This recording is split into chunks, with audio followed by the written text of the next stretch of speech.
Student, अभी तक हम लोग कल क्या पढ़े थे? कोषों का पृष्ठीय क्षेत्रफल और उसके आयतन के बारे में शुद्ध पढ़ रहे थे, है ना? आज हमें उससे रिलेटेड सवाल लगाने बेटा हमें सवाल, ठीक है ना? तो थोड़ा सा सूत्र रिवाइज कर लेते हैं, सवाल लगाने में प्रॉब्लम नहीं जाएगी अगर कल आपने नहीं पढ़ा तो आज हम सूत्र रिवाइज कर लेंगे तो सवाल लगाने में कोई भी समस्या नहीं जाएगी, ठीक है ना? तो हमारे पास नंबर एक क्या था, हमने खत बनाया था, है ना? खत बताया था एक त्रिविमीय आकृति होती है, इसमें लंबाई, चौड़ाई और ऊंचाई तीनों चीजें पाई जाती है ना? लूडो का पासा होता है, खत क्या है? लूडो का पासा आकृति होती है ना?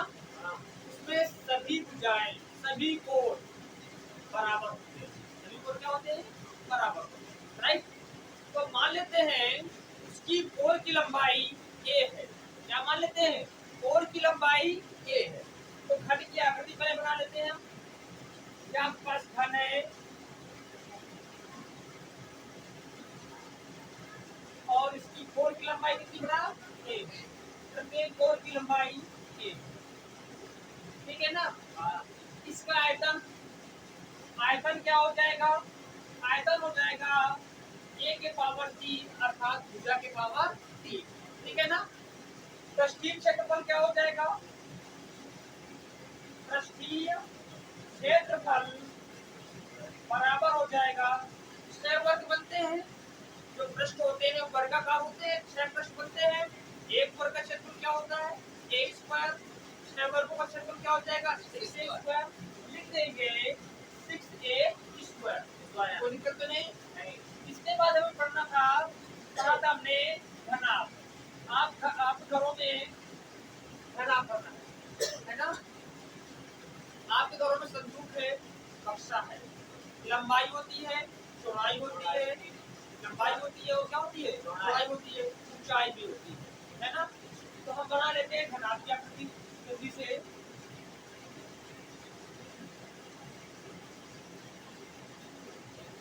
ये हमारे पास लंबाई है, ये हमारे पास चौड़ाई भी है, ये हमारे पास ऊंचाई है।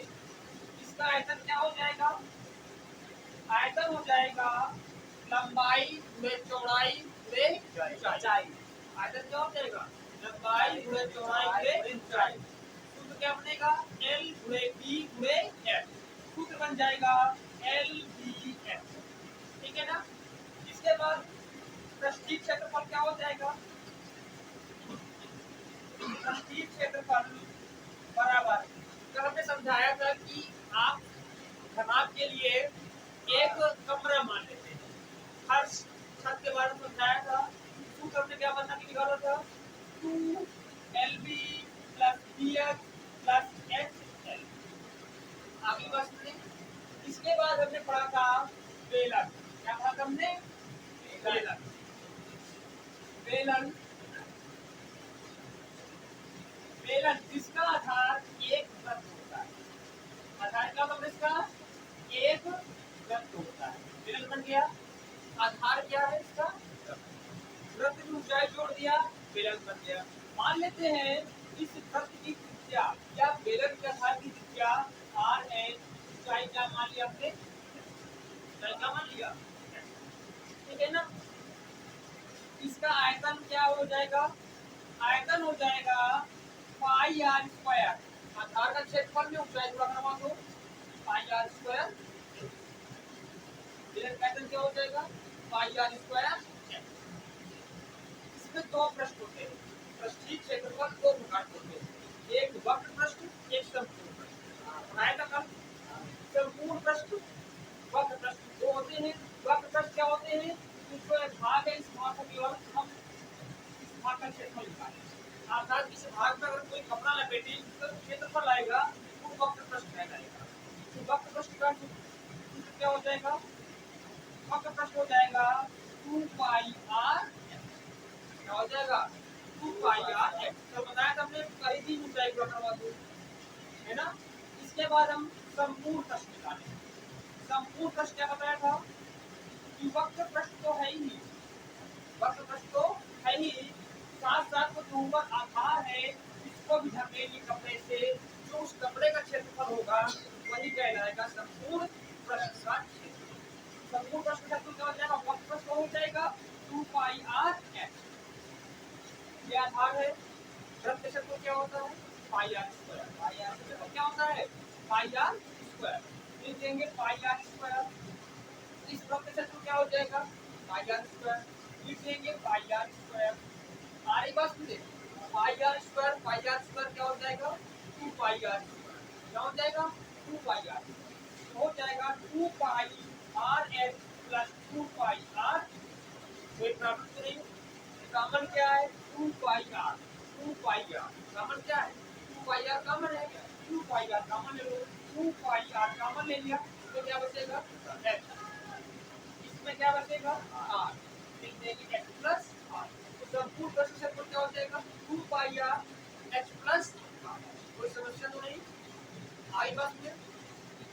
इसके बाद हमने पढ़ा था संपूर्ण। क्या पढ़ा था, संपूर्ण। संपूर्ण या किस प्रकार से, अगर आप कोई बालू ले, बालू को बाल्टी से डालना चाहो तो आपकी इस प्रकार की आकृति बन जाएगी। बन जाएगी नहीं बन जाएगी, तो जो ये आकृति इस प्रकार से बन जाएगी उस शंकु की आकृति कहलाएगी। शंकु की आकृति। आप लोगों ने देखा होगा बर्थडे में जो टोपी आती है इस प्रकार से आती है, इस प्रकार से, वो किस आकार की होती है, शंकु के आकार की। आरी बात नहीं, उसमें क्या होता है, नीचे वाला भाग वृत्ताकार, नीचे वाला भाग क्या होता है, वृत्ताकार होता है। तो हम मान लेते हैं इसको बोलते हैं आधार। क्या बोलते हैं, शंकु का आधार। आधार मान लेते हैं h है, सीधी ऊंचाई h। सीधी ऊंचाई क्या मान लिया हमने, h है, और इसको बोलते हैं तिरछी ऊंचाई l मान। तिरछी ऊंचाई कहें या हम तिर्यक ऊंचाई कहें, तिरछी ऊंचाई कहें या हम तिर्यक ऊंचाई कहें, l मान लिया, कोई दिक्कत तो नहीं। तो इसका आयतन क्या हो जाएगा, इसका बताया था हमने, आयतन हो जाएगा 1/3 पाई r स्क्वायर। 1/3 पाई r स्क्वायर। इसका, इसमें भी दो चीजें होती है, वक्र पृष्ठ और संपूर्ण। क्या क्या होते हैं, वक्र पृष्ठ और संपूर्ण। वक्र पृष्ठ क्या हो जाएगा, पाई r f। क्या हो जाएगा, पाई r f। संपूर्ण पृष्ठ क्या हो जाएगा, वक्र पृष्ठ का होगा ही होगा, आधार का क्षेत्रफल जुड़ जाता है। तो पाई r l plus pi r square. दोनों में कॉमन क्या बेटा, पाई r कॉमन है, पाई r हम कॉमन ले लेंगे, पाई r कॉमन ले लेंगे, इसमें क्या बचेगा, l। l कर दिया, इसमें क्या बचेगा, r। तो हमारे पास सूत्र क्या बन जाएगा, पाई r l प्लस r। आ गई बात समझे, कोई प्रॉब्लम तो नहीं। इसके बाद हमें पढ़ना है गोला और अर्धगोला। गोला और अर्धगोला। अब हमें क्या पढ़ना बेटा, गोला। गोला गेंद देखा सब लोगों ने, हाँ, क्रिकेट खेलते हैं, हाँ, क्रिकेट में जो गेंद होती है वो गोलाकार होती है, राइट, है ना, कोई दिक्कत तो नहीं। उसका बीचों बीच कोई ना कोई एक सेंटर होगा, है ना, उस सेंटर से बाहर तक की दूरी को हम बोलेंगे त्रिज्या। क्या बोलेंगे, त्रिज्या। आ रही बात, समझ आ रही है।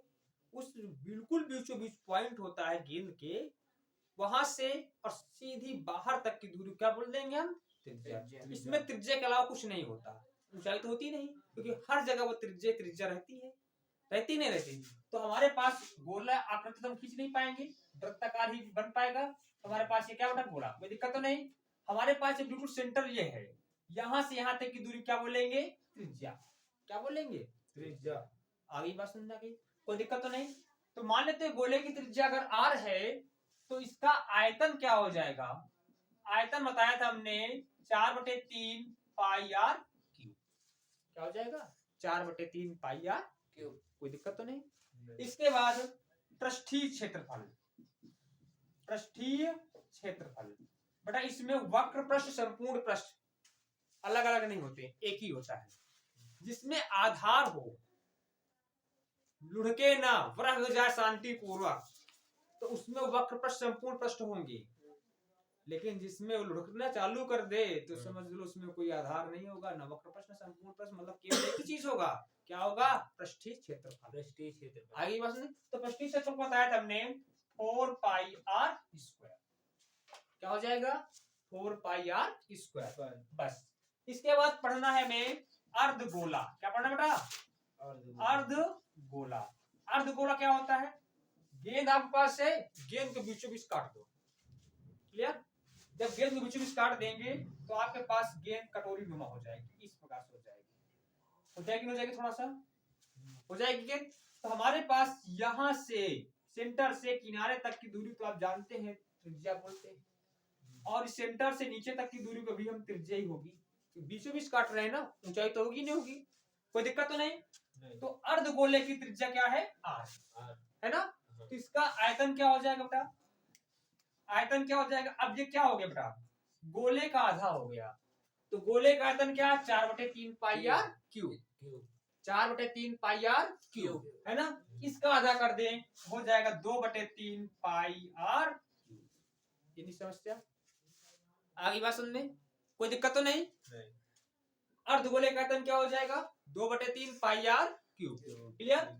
इसमें वक्र पृष्ठ संपूर्ण पृष्ठ दोनों अलग अलग होते हैं। क्यों? क्योंकि इसको हम अगर उल्टा रख दें तो हिलेगा डुलेगा नहीं, शांतिपूर्वक रख जाएगा। इसका मतलब इसमें वक्र पृष्ठ आ जाएगा। बेलन था, बेलन रख दो, लुढ़केगा नहीं। शंकु था, शंकु रख दो, लुढ़केगा नहीं। आधार था उसमें, तो वहां पर संपूर्ण पृष्ठ वक्र पृष्ठ आ जाएगा। आ रही बात? समझ आ रही है? लेकिन जो लुढ़कना चालू कर दे तो उसका संपूर्ण पृष्ठ वक्र पृष्ठ नहीं होता, एक ही चीज होता है। गेंद लुढ़क जाएगा, संपूर्ण पृष्ठ वक्र पृष्ठ अलग अलग नहीं होंगे, एक ही चीज होगा। ये है उल्टा रख दो, रखा ही रहेगा। आधार पे रखा हुआ है नहीं रखा हुआ है, इसमें वक्र पृष्ठ संपूर्ण पृष्ठ अलग अलग हो जाएंगे। वक्र पृष्ठ बेटा क्या हो जाएगा? वक्र पृष्ठ हो जाएगा 2 पाई आर स्क्वायर। क्या हो जाएगा वक्र पृष्ठ? 2 पाई आर स्क्वायर। आ रही बात? समझ आ रही है? इसके बाद संपूर्ण पृष्ठ क्या हो जाएगा? इसका संपूर्ण पृष्ठ का क्षेत्रफल हो जाएगा 3 पाई आर स्क्वायर। अब देखो कैसे? 2 पाई आर स्क्वायर, वक्र पृष्ठ तो ये रहेगा ये वाला भाग, है ना? और आधार का क्षेत्रफल क्या होता है? Pi r square. तो 2 pi r square, pi r square जुड़ के क्या हो जाएंगे? 3 pi r square. Any problem? नहीं। अब हम आते हैं सवालों पे। हमारे पास सवाल नंबर 1 है प्रश्नावली का। दो घन है जिनमें से प्रत्येक का आयतन 64 सेंटीमीटर क्यूब है। आयतन कितना है? 64 सेंटीमीटर क्यूब के संलग्न फलकों को मिलाकर एक ठोस बनाया जाता है। इससे प्राप्त घनाभ का पृष्ठीय क्षेत्रफल बताइए। ठीक है ना? तो हमारे पास दो घन है, प्रत्येक का आयतन क्या है? 64 सेंटीमीटर, राइट? प्रत्येक का आयतन क्या है? 64 सेंटीमीटर। तो हम पहले घन बना लेते हैं।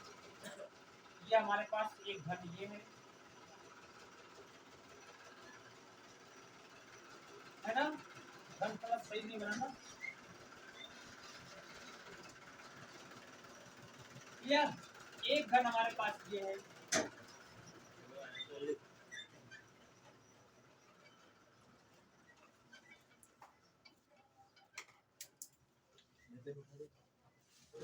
हमारे पास दो घन है, राइट?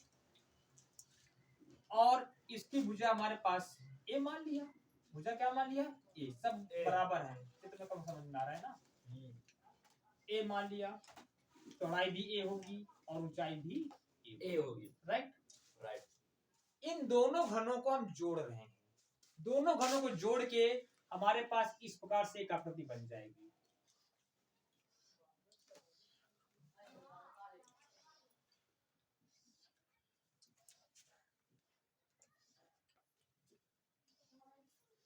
बन जाएगी नहीं बन जाएगी? हाँ। इस प्रकार आकृति बनेगी। अगर दोनों को हम जोड़ दें तो इस प्रकार से बनेगा। ये कौन सी आकृति है? घनाभ। कौन सी आकृति है? घनाभ। आ रही बात मेरी? तो हमारे पास इसमें एक चीज जुड़ेगी, ये है ये भुजा। दोनों भुजा जोड़ दिए हमने। हाँ। ये भुजा जुड़ गई, तो हमारे पास इसमें लंबाई केवल बढ़ जाएगी। लंबाई क्या हो जाएगी? बढ़ जाएगी। आ रही बात समझ रही है? हाँ। तो चलो सबसे पहले हम क्या करते हैं, माना घन की भुजा बराबर a है। आ रही बात समझ आ रही? तो आयतन कितना दिया गया है? आयतन बराबर कितना दिया गया बेटा? 64 सेंटीमीटर। और घन का आयतन क्या होता है? घन का आयतन होता है a के पावर 3 बराबर 64 सेंटीमीटर। आई बात समझ आ गई? तो a का मान क्या हो जाएगा? घनमूल कर देंगे दोनों तरफ, तो a बराबर हो जाएगा क्यूब रूट 64 सेंटीमीटर। क्लियर? तो a बराबर 64 घनमूल क्या होता है बेटा? 4। 4 चौक 16 चौको 64। हम लिख देंगे 4 गुणे 4 गुणे 4 सेंटीमीटर। तो a बराबर हमारे पास क्या बन जाएगा बेटा? 4 सेंटीमीटर। बात समझ आ गई? हाँ। तो प्रत्येक घन की भुजा क्या हो जाएगी? 4 सेंटीमीटर। अब ये एक घन ये है, इसकी भुजा 4 सेंटीमीटर, इसकी भुजा भी 4 सेंटीमीटर, दोनों को हमने जोड़ दिया, ये आकृति ले ली। तो हमारे पास ये तो 4 ही रहेगा, ये हमारे पास क्या जाएगा? चौड़ाई b क्या रहेगा? 4। ऊंचाई में कोई परिवर्तन नहीं हुआ, ऊंचाई h बराबर क्या रहेगा? 4। लंबाई ये यहाँ से यहाँ 4 थी, यहाँ से यहाँ 4 थी, तो लंबाई l बराबर क्या हो जाएगा बेटा? लंबाई क्या हो जाएगा? लंबाई क्या बन जाएगी? 8 बन जाएगी कि नहीं बन जाएगी? बन जाएगी ना। तो हमारे पास दोनों घनों को जोड़ने के उपरांत एक घनाभ प्राप्त हुआ। एक घनाभ क्या हुआ? प्राप्त हुआ। हुआ कि नहीं हुआ? हाँ। लंबाई क्या हो जाएगी घनाभ का? घनाभ की लंबाई L बराबर क्या हो जाएगा बेटा? L बराबर क्या हो जाएगा? 4 + 4 8 सेंटीमीटर। कोई दिक्कत तो नहीं? और हमारे पास चौड़ाई b बराबर क्या रहेगा? चौड़ाई b बराबर क्या रहेगा? 4 सेंटीमीटर। ऊंचाई h क्या रहेगी? 4 सेंटीमीटर। कोई दिक्कत तो नहीं? हमें क्या निकालना है? पृष्ठीय क्षेत्रफल। तो पृष्ठीय क्षेत्रफल का सूत्र लगा देंगे, आंसर आ जाएगा। पृष्ठीय क्षेत्रफल बराबर क्या होता है? 2lb + bh + h हो जाएगा। 2l का मान क्या है? 8। b का मान क्या है? 4। b का मान क्या है? 4। h का मान क्या है? 4। h का मान क्या है? 4 है 4। और l का मान क्या है? 8। 2 8 चौको 32, 4 चौको 16, 8 चौक 32, जोड़ दो 32।